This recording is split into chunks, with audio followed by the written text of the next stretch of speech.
So, welcome everyone. Today, myself, Murali and Ameya, we are going to give a talk on Piranha, our experiences with building Piranha, an automated code deletion bot that we have deployed at Uber for the last 4+ years. So, the talk outline is as follows. I'll introduce feature flags, um, explain how technical debt is created due to feature flags, uh, explain how Piranha helps address this technical debt, our learnings from this process, and also talk about the latest developments in building a polyglot version of Piranha. So, introduction to feature flags.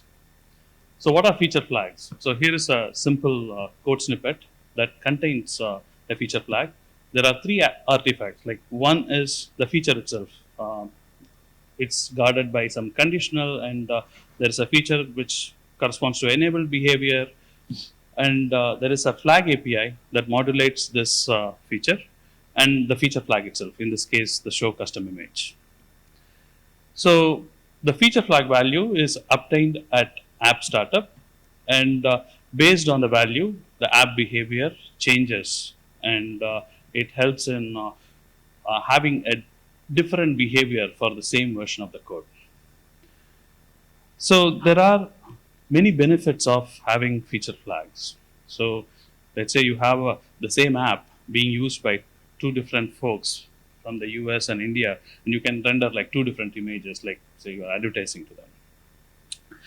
So you can customize user experience continuously based on geography, based on operating systems, based on the maturity of the feature, and based on the treatment groups if you are doing experimentation, and so on.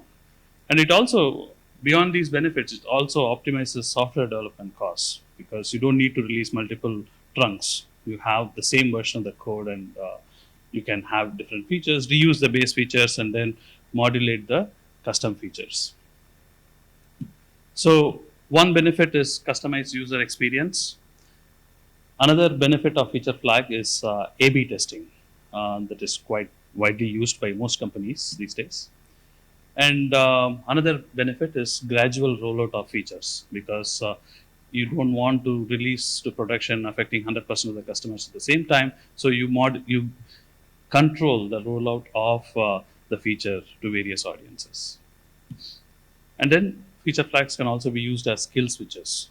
Whereas where there are catastrophic events, you just turn off the feature. And to use feature flags in the code, you can define the flag as follows. Here, in this case, there is rides new feature is a feature flag, and use the flag as part of some API. Say is treated as the API, and then based on the flag value, the treatment behavior or control behavior is executed, and then test the flag behavior as part of the unit test. So that's the introduction on feature flags, and now let's look at how the code base evolves with feature flags. So let's say we have this initial code segment associated with show custom image, and in time there may be another feature added to the application that adds show custom video, and then with time maybe there is like a special condition for premium user, and then that feature is enabled just for that the show custom image and premium user alone. So the code evolves with time, and suddenly when you take a look at the snapshot, there may be like multiple feature flags with conjunctions being part of complicated expressions. And this essentially results in lots and lots of program paths. Now, let me talk about how technical debt is created using stale feature flags, due to stale feature flags. So this is the state of the code base at this time after some evolution. And we have something called stale feature flag. So what do I mean by stale feature flag? If we consider a flag to be stale, if the same branch is executed across all executions of that application. So when the purpose of the flag is accomplished, say a gradual rollout is, if a flag is rolled out to 100% of the audience, then that feature can be considered complete, or if the experimentation is done, that that flag can be considered stale. And good software engineering practice demands that the code corresponding to the stale branch needs to be deleted from the application. And also, any other code artifact that is only reachable from the stale branch is also deleted. And then we also need to delete tests due to the stale flag. Now, these stale feature flags can cause technical debt.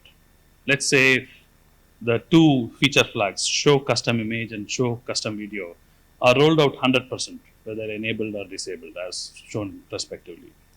Which means only one branch corresponding to the value is executed across all instances of the app. So in reality, what happens is you can replace that invocation of is enabled on the custom image flag to be true and false for the other flag. And in fact, you don't need to replace it. You can just delete that invocation itself and simplify the code as shown on the right hand side. And compared to the code on the left hand side, the code on the right hand side is much simpler to read. And now if you look at more and more number of feature flags, say hundreds of feature flags in the code, suddenly this simplification becomes more obvious. Beyond the coding complexity or the developer complexity associated with flags, these have shown there are like financial implications due to misuse of flags. So this is a news article from some time back from 2013, where there was a stock market, like a brokerage that had to pay like $12 million in fines because their code repurposed stale feature flags, and suddenly 4 million orders were sent into the market for just filling 212 custom orders. Essentially, the brokerage took like $500 million by these transactions within half an hour, essentially crashing the market for the day. So the firm itself lost $460 million other than the penalty. And this was because they left some stale feature flag in the code, and that flag got reused at some other time. So that's one downside of stale feature flags. And there are other downsides as well. So let's look at this graph. Let's say this is an abstraction of a control flow graph that we have. Now, this branch that is depicted using cross says the stale branch. That branch is never executed. By leaving the code that's corresponding to the stale branch, we have now unnecessary code paths, as I showed previously. Further, there is code sitting under the stale branch. Now, the binary that is being generated also contains dead code. So it's going to increase the app size. It's going to increase the compilation and test times as part of the build process, because you are now having to handle all this additional code that's never going to be touched in real time. There is an increased payload size from the server to the respective apps. And finally, the coding complexity because of the presence of the number of flags. Now, deleting the stale branch and all the code corresponding to that actually addresses all the complexities associated, all the downsides associated with stale feature flags. But the main problem is the manual effort that's required to handle this technical debt. And that's a problem that most organizations face, because somebody has to go in and then manually like reason about the code and then delete the flags and the corresponding code. There are many challenges with stale flag cleanup beyond the code refactoring. One is ambiguity on the liveness of flags. When does a flag become stale? One may say that, hey, if it's 100% rolled out, the flag is considered stale. But think of kill switches. Even though they may be 100% rolled out or essentially disabled, they serve a purpose. So they are not always stale if it's 100% rolled out. Then churn in organization, because of the constant turnover, the ownership associated with flags will change. So who becomes responsible for deleting the flag? And then the prioritization itself, like if it comes to an organization, how do you prioritize doing stale flag cleanup or say building a new feature that's going to have more business impact? And then challenges pertaining to refactoring corresponding to coding style, like what code regions to delete and how to handle deletion of tests and so on. So these are some of the challenges with handling stale flag cleanup that Uber was dealing with for quite some time. And to address these challenges, we built Piranha, which is automated code cleanup bot. So Piranha is customizable for various feature flag APIs.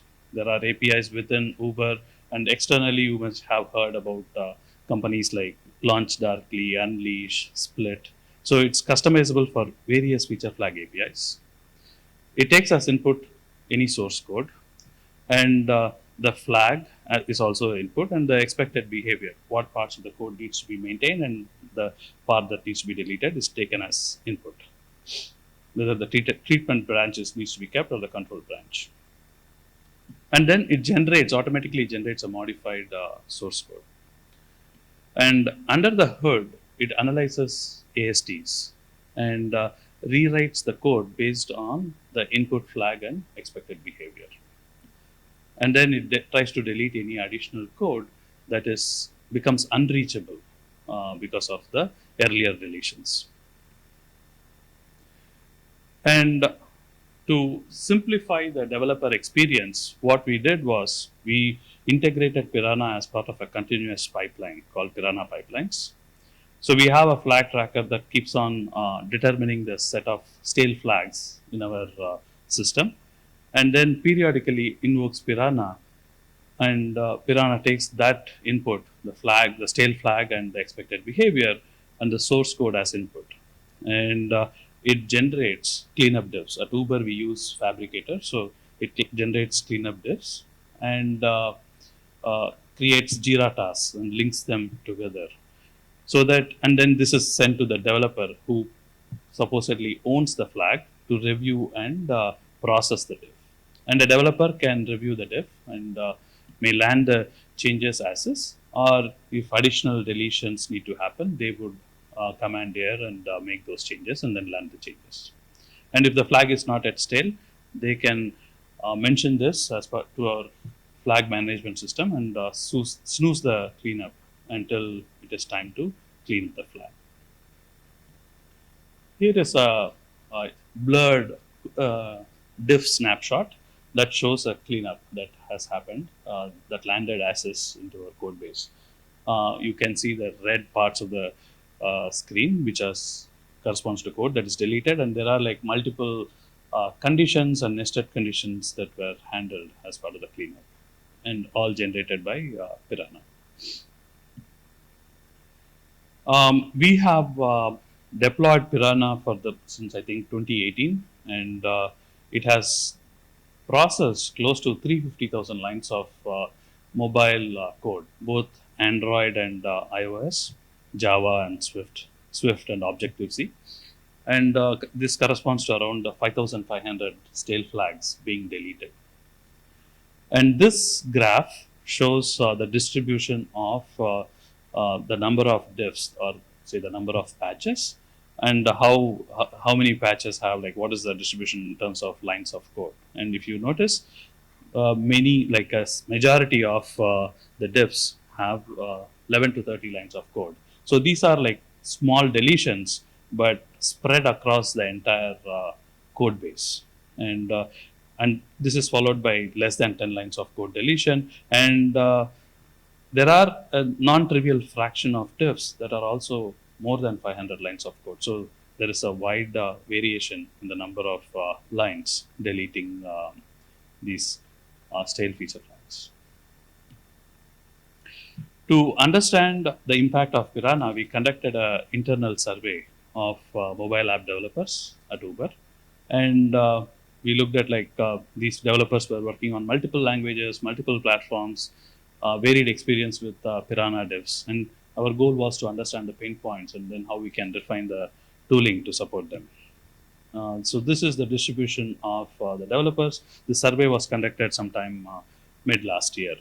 And so we have like 23 Java developers, 22 Swift developers, and Kotlin developers, and so on. And they had distribution in terms of their experience, like 17%, 16.3% of the developers had processed more than 20 diffs, and the remaining developers had like reasonable experience with reviewing and landing those changes. And it was equally distributed between the Android and iOS platforms. So we had a few specific questions for the developers, like what is the average time taken to process a Piranha diff? So you have a code refactoring that is generated. The developer has to review it and then land the changes if they think that it's suitable to be cleaned up. And our survey shows that a majority of the developers believe that um, the the time taken to process a Piranha diff is less than 30 minutes, and on average, it's around 16 minutes or so. We also try to understand whether we were assigning the diffs to the appropriate engineer, and survey results show that mostly we were correct, and whether we had ambiguity on whether a flag is stale or not, and we wanted to understand whether the heuristics that we follow to clean up a stale flag was indeed correct, and it also showed that our heuristics to do this cleanup was indeed correct in like close to 80% of the cases. And overall, we observed that it reduces technical debt, reduces the manual effort, and we also identified that the metadata that we preserve in the feature flag management system is critical to enable this cleanup. We also try to understand the top 3 pain points associated with the usage of Piranha. So the top pain point was more manual cleanup. When you generate a diff, developers felt that they have to do more manual cleanup on top of whatever deletions have happened. This was followed by prioritization.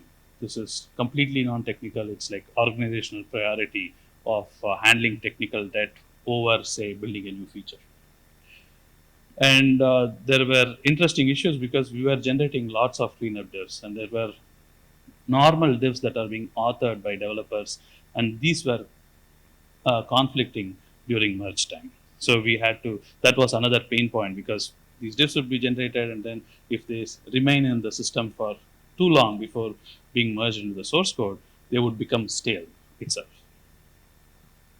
And there were other minor issues pertaining to the processes surrounding diff review, the code review system, like for example, being blocked on group reviewers or not having much context on the flag because they are new employees, or the uncertainty pertaining to stale flags.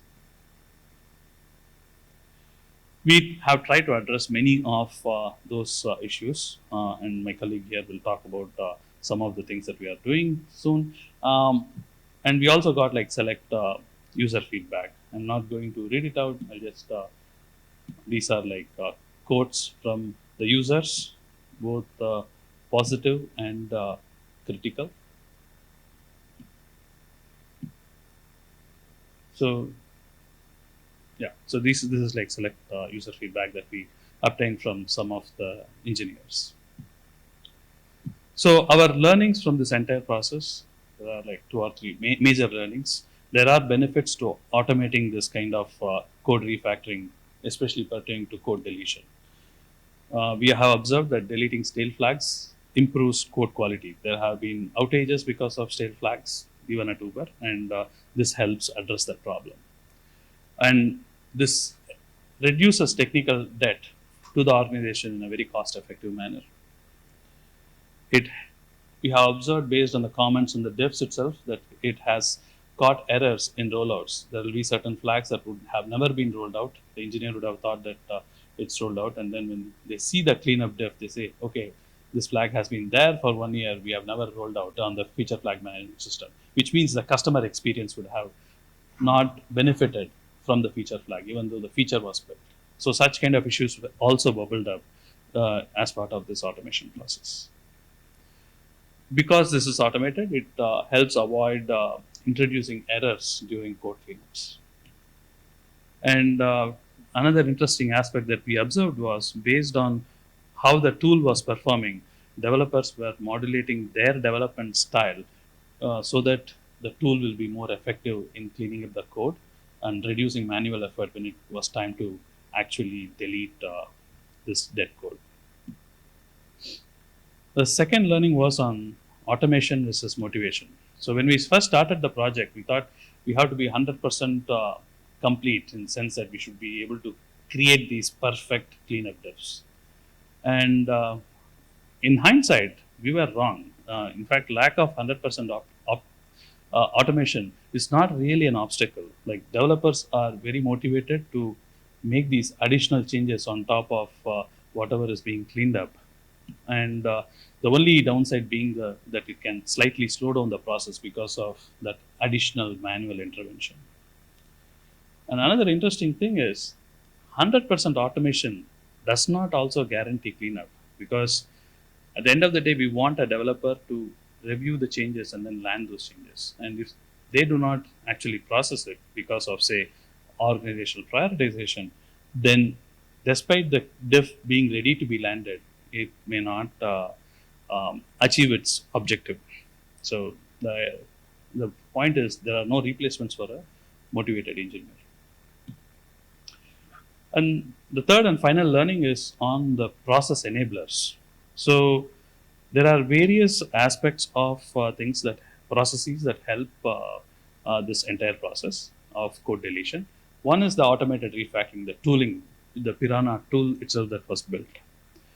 But then there are other aspects of the system, like maintaining the ownership pertaining to a feature flag, maintaining the life cycle of the flag itself, prioritization from the organization, the supporting infrastructure required to handle the cleanups, and the review policies for how you have like group reviews and so on. These all have an impact on how successful this automated code deletion is. And there are, from our experience, there are many open questions as well. Like, what would be a cost of a stale flag for an organization? Like, what is the dollar amount associated with the flag?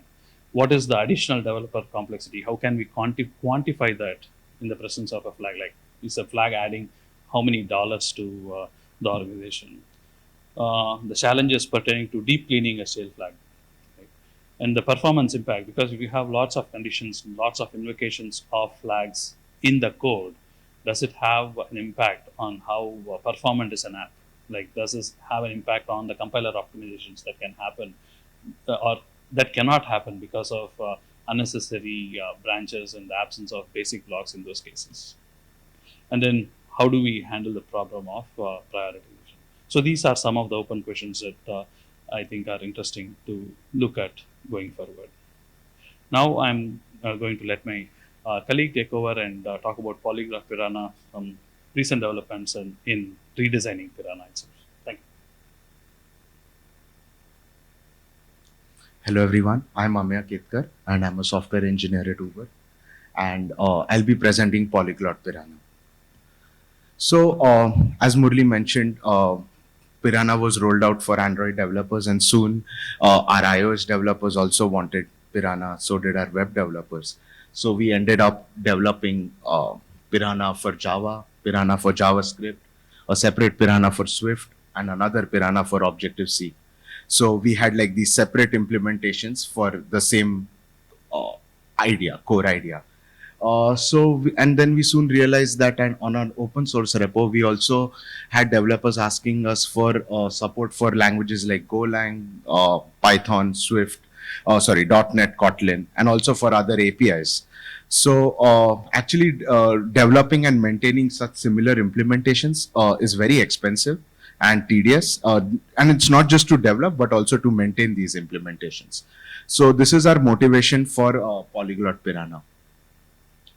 So let's take a look at a simple code snippet. This code snippet basically has a conjunction which checks if a flag is enabled, it prints hello world, else it prints hi world. This is how this same snippet would look in Kotlin. This is how it would look in Swift, and this is how it would look at Python. So let's assume that we run Piranha, and let's say that some flag that we are using some flag, it's disabled. So because it's disabled, we would expect that Piranha would delete all the code and just leave the alternate of the if condition.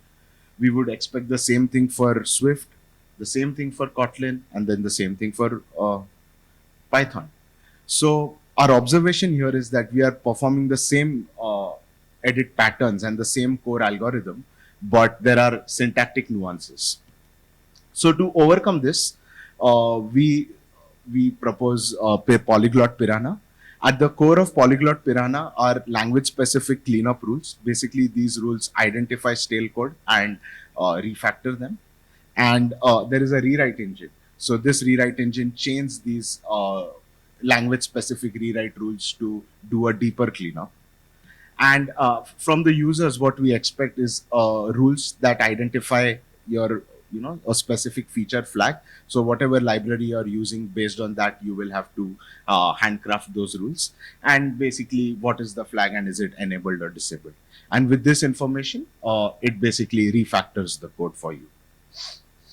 So let's take a look at what I mean by rules. So this is a simple disjunction, true or something, some condition. So as we all know, true or something is always true. So let's say that this is something that we want to implement in Piranha. So basically, our rule would consist of a query, a replacement node, and a replacement itself. So our query would look something like this.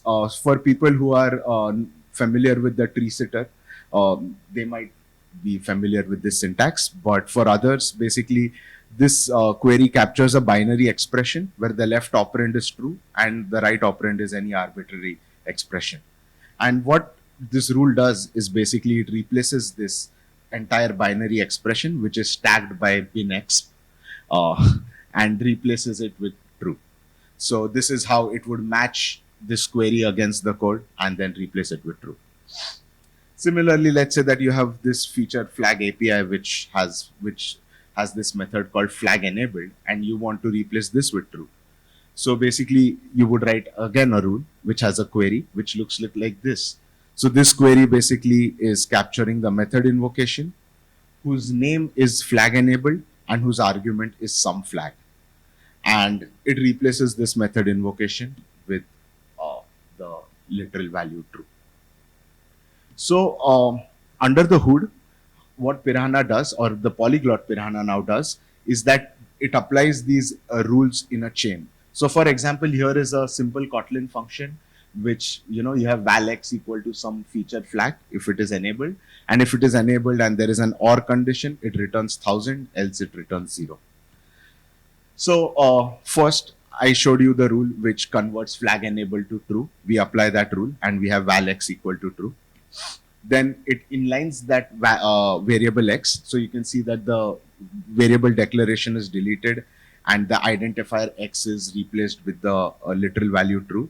And then it simplifies it like this, and then it further simplifies it, and then it removes the unreachable return statement. And this is how it chains together a sequence of edits and performs it.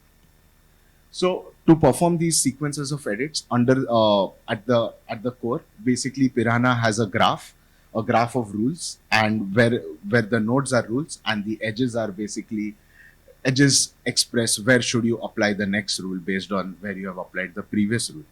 So for example, you would have a graph of rules for your feature flag API. You would have another graph of rules for your particular language like Java, Kotlin, and so on. And based on the edits performed by the feature flag API, we would invoke the appropriate language specific cleanup. So for example, if you've deleted a statement and because of that deletion, you have a method with no method body, the cleanup would clean the method body. And if it's the only method in the class, it would clean up the class. So this is how it would keep triggering these changes. So let's look at the polyglottism of Piranha. So like I showed you, there is a subgraph or a graph of rules for each language. So let's assume there is a graph of rules for Java. And similarly, there is a graph of rules for the API, some feature flag API X in Java. And similarly, there is a graph of rules for some API Y in Java. Similarly, let's assume that there is a graph of rules for Kotlin. And also there is a graph of rules for some API X in Kotlin. So basically, the polyglotism here is that now you can uh, configure Piranha such that it works for Java for API X, it works for Java for API Y, for Kotlin for API X, and also for a mixed, for a multi-language project, you could also configure it such that Piranha works for a code base of Java and Kotlin and cleans up API X. So this also supports, like, the polyglot Piranha also supports cleaning up multi-language projects. Uh, uh, as a highlight, just as a getting back to our overall architecture, basically, as Piranha developers, we provide language-specific cleanup rules for multiple languages. And as users, all you have to do is provide us the name of the feature flag and whether it's enabled or not. And yeah, you're ready to go. Because most of the feature flag APIs are very similar syntactically. They might have some different names, but they are very similar. So you can always use the rules that we have in our demo and in our test cases. So to get started, you can go to our GitHub repo, and basically all you have to do is you have to just give the Piranha arguments, which I told you is basically the name of the flag and whether it's treated or not. Currently, we support Java Kotlin. We are planning to support Java and Kotlin together, Swift, JavaScript, and Go. And we also basically welcome all contributions for even any other language like C# or TypeScript, or whatever you might need. Because as you can see, all we need for a new contribution would be the language specific rules. Now we don't have to re-implement the logic for Piranha. So in the future directions, as you saw, handcrafting those rules may not be very easy. So we are developing a technique that infers these rules from examples. So you give examples and we'll keep on creating these rules. Uh, Basically, we want to improve further more automation, like provide more deep cleanup, extend to other languages, and also use this framework for other purposes beyond cleaning dead code caused due to feature flags. As you can see, this is a very general framework of chaining rewrite rules. So we also want to apply that. We want to also see how we can integrate with different flag management systems, like Unleash and FF4J, like my colleague mentioned. We want to also see how we can better integrate with, like, the GitHub code review system or the Fab or Gerrit or whatever. And also, we observed that creating tasks for these cleanups helps. So we also want to see how we can better integrate with the task management systems. And finally, there is also the API itself. How can we make the API such that it is easier to clean up the code? So to give you a timeline of what happened in Piranha, so basically in 2018, we started the project, and basically our people in our company were like, do something about these stale flags. And then we announced that we would develop Piranha. We wrote a technical report that we submitted to a flagship academic conference. Then we open sourced Piranha and made it available for everyone outside of Uber to use. Then we did an organized effort within the company so that this tool adoption would increase and people would use it. And finally, we are at a point where we are re-architecting Piranha to scale it to newer languages and newer APIs. All in all, please get started with Piranha. If you want to use it, please use it. If you have any issues, please raise them on our repo. We actively develop code for Piranha. We're maintaining it, and we love any feedback or any queries that you have.